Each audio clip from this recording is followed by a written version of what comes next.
I cut off my mom for siding with my cheating wife. Years later, she wants to reconcile, but rebuilding trust feels impossible.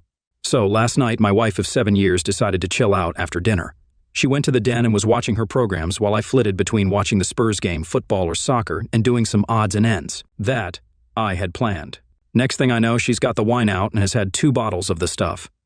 At around midnight, I went to check on her and saw she was out cold on the couch. I went to scoop her up when her iWatch thing buzzed, and a message popped up on the screen. It said something along the lines of, "Haha, I can't do that, my name would knock 7 shades of shit out of me." I wondered what the F that was all about, so I pressed on it, and it was a conversation between my wife and a friend of mine. Now, I wouldn't say this guy is a close friend of mine, but he's someone I've played 5-a-side with for years, drank with, and known since we were teenagers. We used to call him the jacket holder, because when we got into scraps as teens, he'd always be the guy holding the jackets while everyone else went for them. Right, so as I said, I pushed on the conversation while this thing was still attached to her wrist and scrolled up to the top. And as far as I can tell, it's him who contacts her first, unless she's deleted.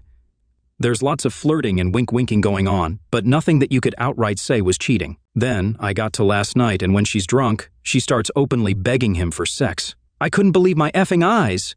I'm paraphrasing here because I can't remember the exact words, but she was saying shit like how much she had always wanted him, how no one would ever find out if he did want to do something. And the last one that effing killed me, that she was great at keeping secrets. I tried to scroll on her watch but couldn't find any other messages, and I don't know her phone passcode. I put her in her bed and just sat in the kitchen in shock until I fell asleep. Then I got up for work at about 5:30. When I went to get in my work van, I just slunk down on the wheel and realized I couldn't face it. So I went back in the house, grabbed a half-drunk bottle of vodka filled to the top with Coke, and went on a walk down the railway line. We live beside a lot of woodland and a disused railway line that goes for miles, and I've walked about half the length of it. I'm sitting under a railway bridge like an effing troll right now, just seething at the whole thing. You'd probably think there's a fire going from about a mile away due to the steam coming out of my ears. So what do? I don't want to speak to her. I can't even bear to look at her after reading that. It was like a dagger through my heart. I just feel like every morsel of love I had for her has evaporated into thin air after reading her begging like that. I honestly want to ghost her, man.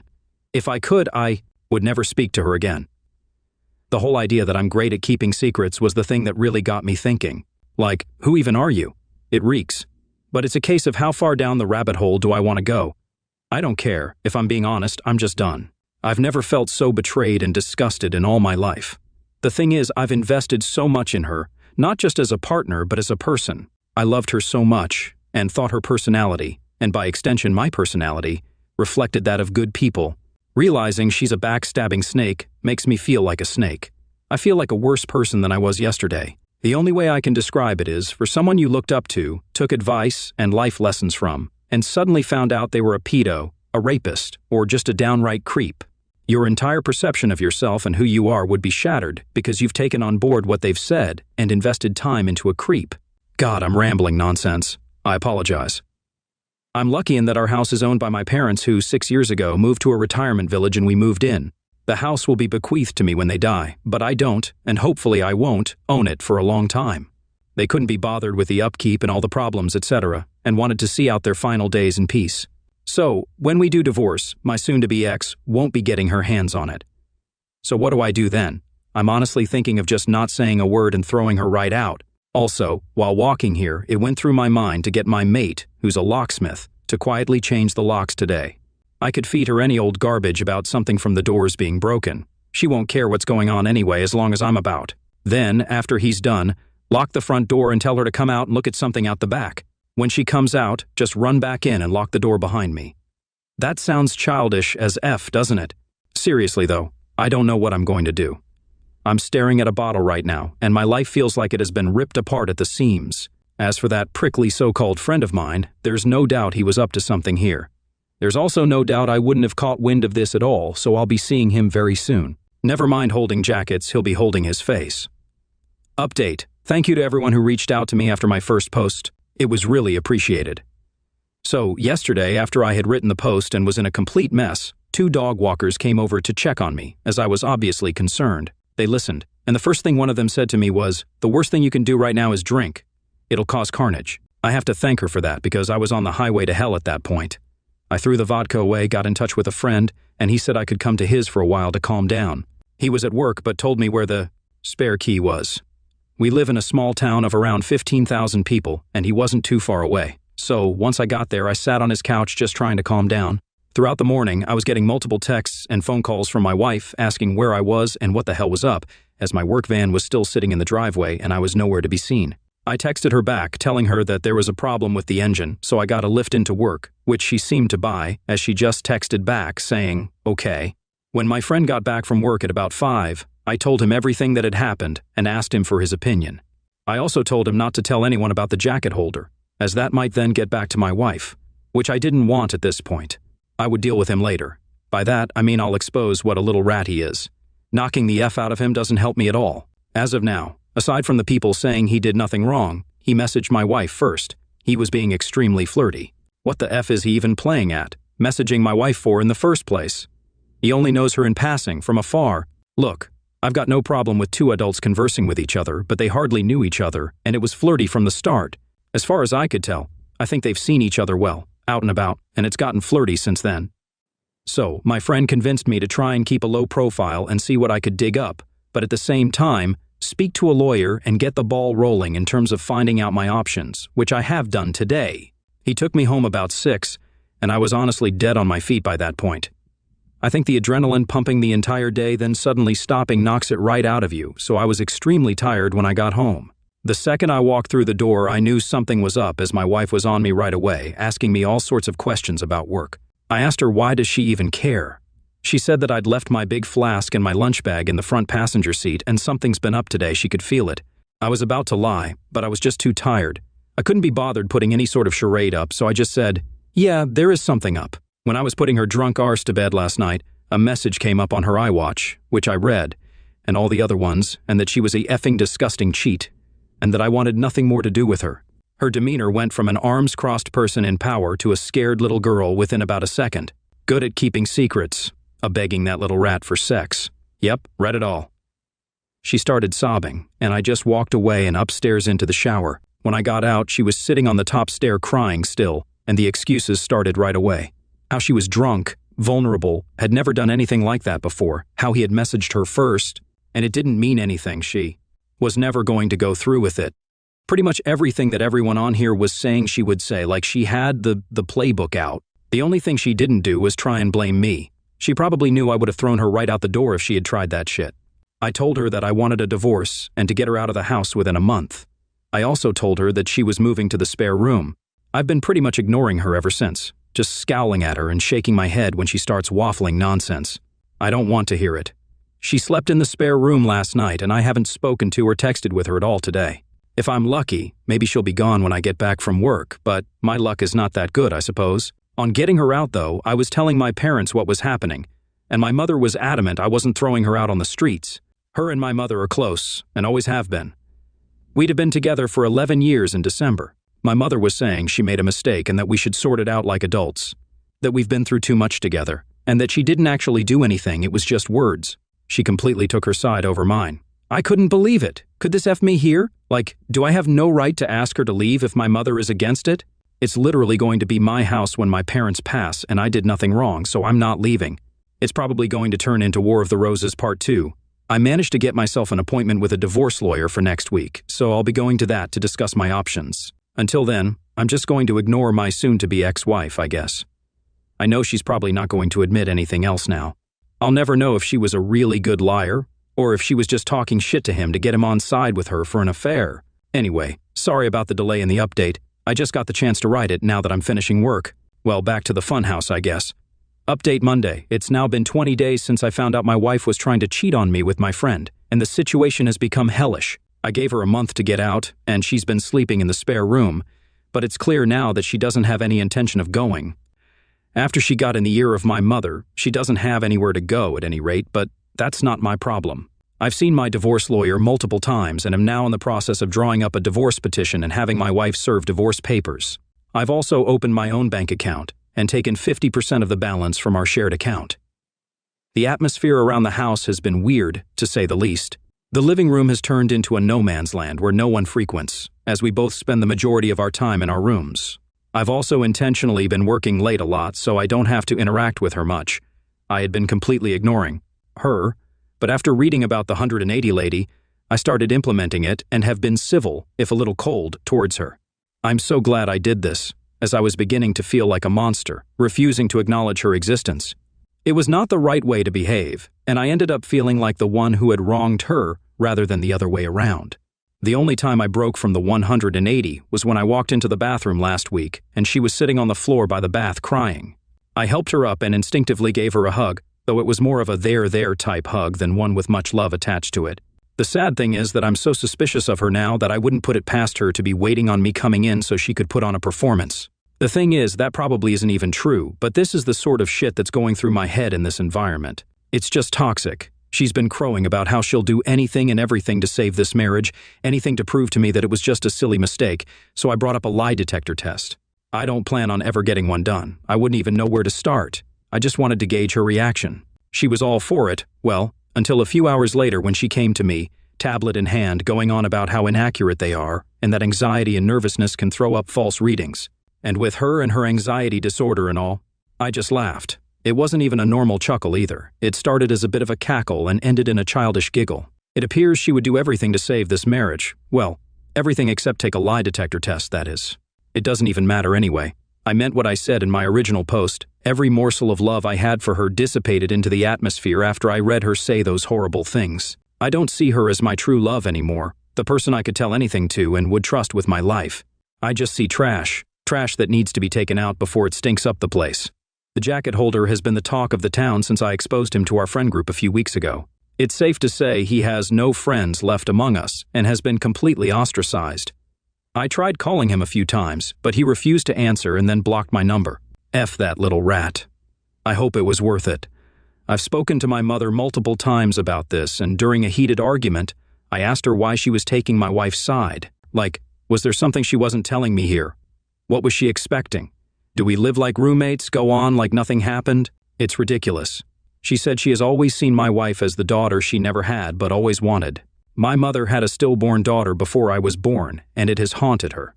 So, she latched onto my wife and has since we got together. As I said previously, they have a close bond. The fact that my wife doesn't have any family and only a few friends who have their own busy lives and families means if I threw her out, she would be all alone. And my mom thinks that's unacceptable, especially during a pandemic. She tried to get me to come to a compromise, saying that in 3 or 4 months, we can look at it again and see where we are mentally, and she is pushing me to try couples counseling before I throw in the towel. I'm not doing that. The thought of being in the same house as my wife over Christmas makes me feel ill. She'd want to do it right, as she does every year, and it'll be a complete shit show. My dad, God love him, has never been much of a talker, never up nor down, just always there. He's a quiet, proud, but timid man, and my mother's word has always been the one that matters in our house. People on here have been telling me that I'm selfish and spoiled because it's not my house and I have no right to make demands, but it's now a case of my wife or me for my parents. If worse comes to worse, then I'm ready to walk out the door and never come back. If this house, I have to be able to look at myself in the mirror with some semblance of self-respect, and someone has to keep their word in this debacle. If I do leave, my friend has said I can stay with him for a few weeks or so until I get myself sorted. If I do walk out that door, though, I'm done with my parents, and I'll never speak to them again in my life.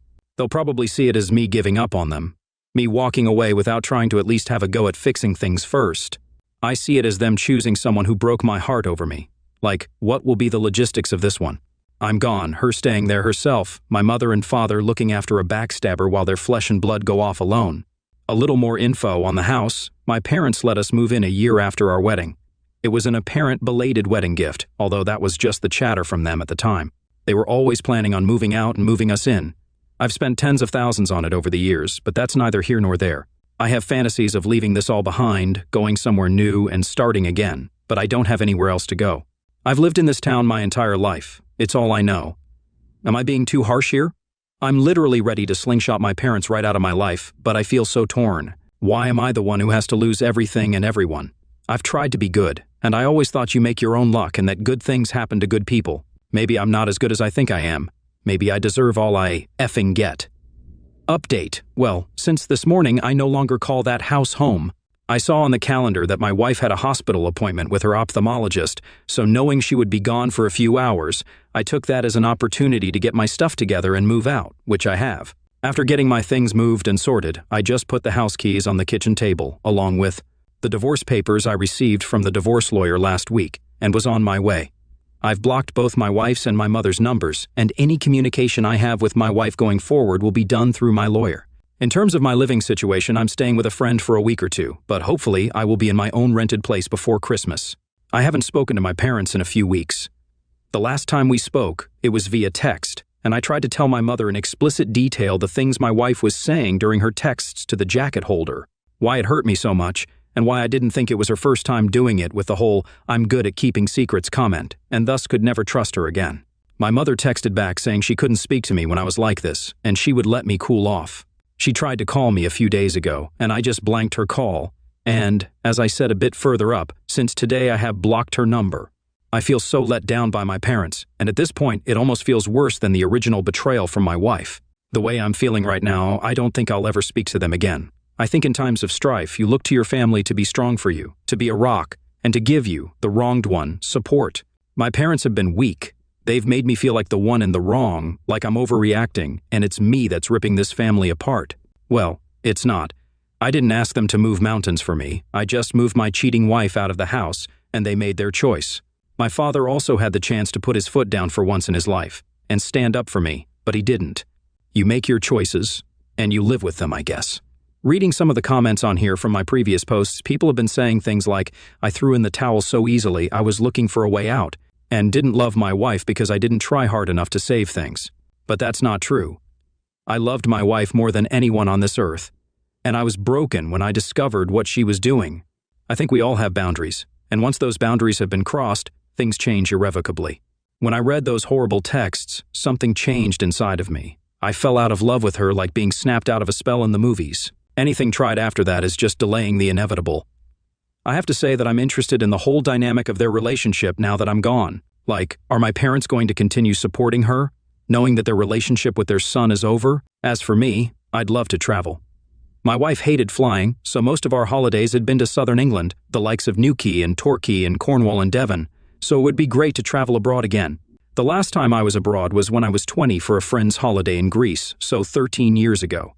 I'd love to see a bit of America, so once this pandemic calms down, I've definitely got my sights set on the States. Well, that's about it for me, I guess. This will be my last post, as I don't want to outstay my welcome, and I don't think there's much more to say at any rate. If you want to see how I'm doing down the line, shoot me a DM, and I'll try to keep you in the loop.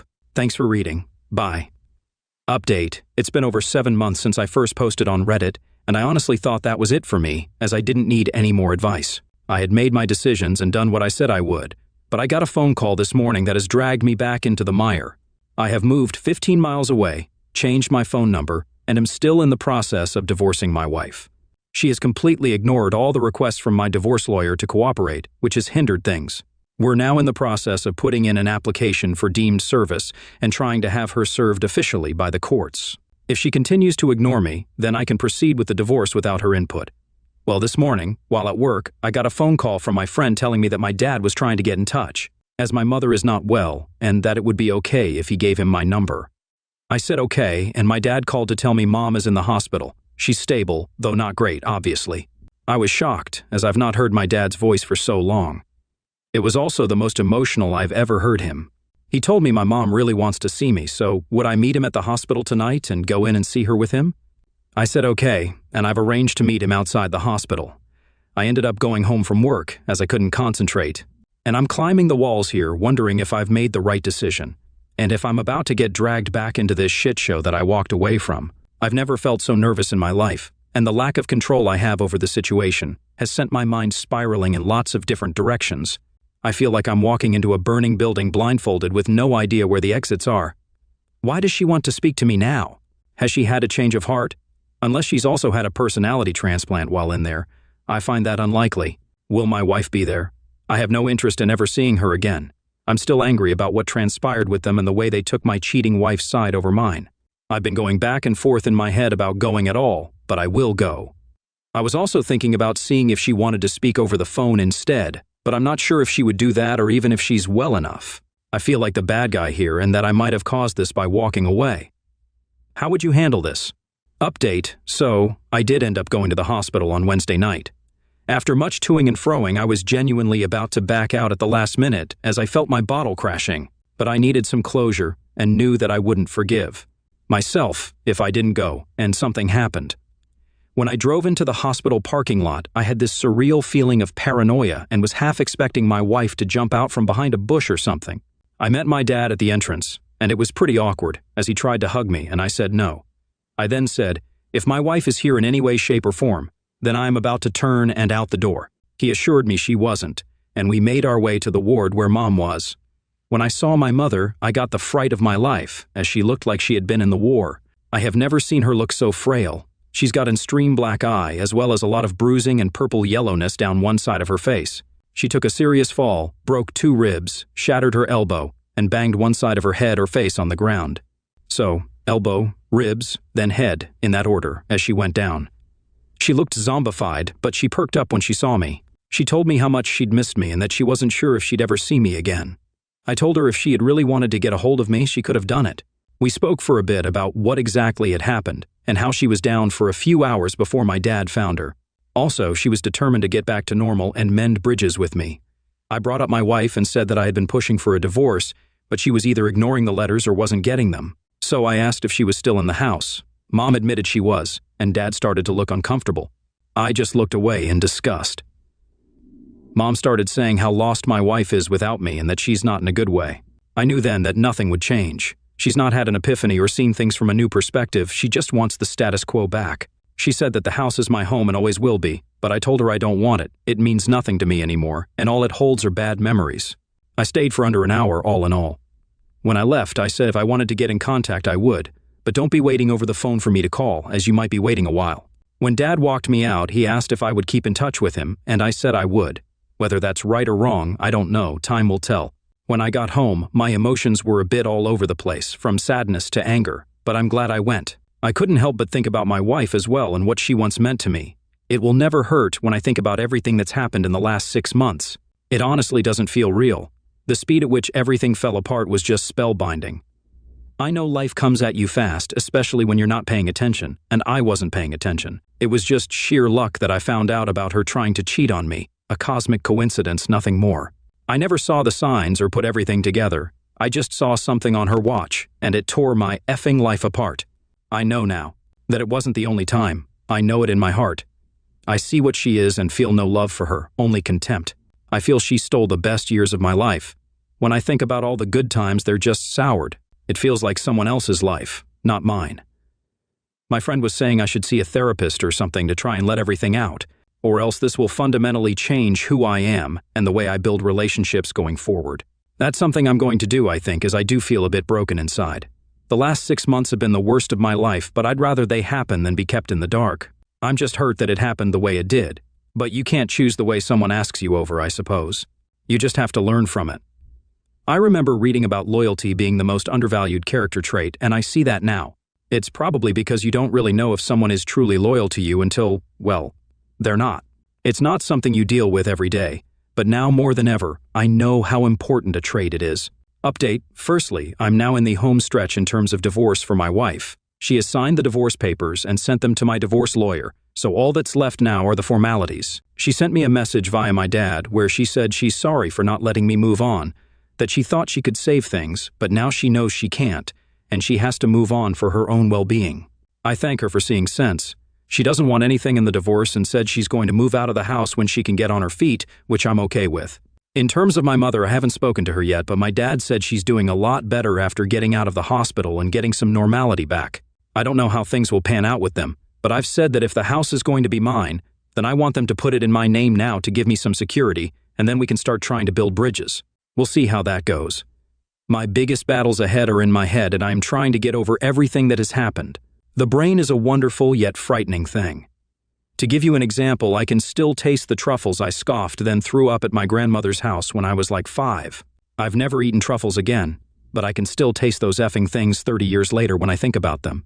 What I'm getting at is that I don't want to harbor thoughts, feelings, and opinions about everything that's happened 30 years down the road. I don't want to be one of those older people who's had everything good knocked out of them by the pain of life.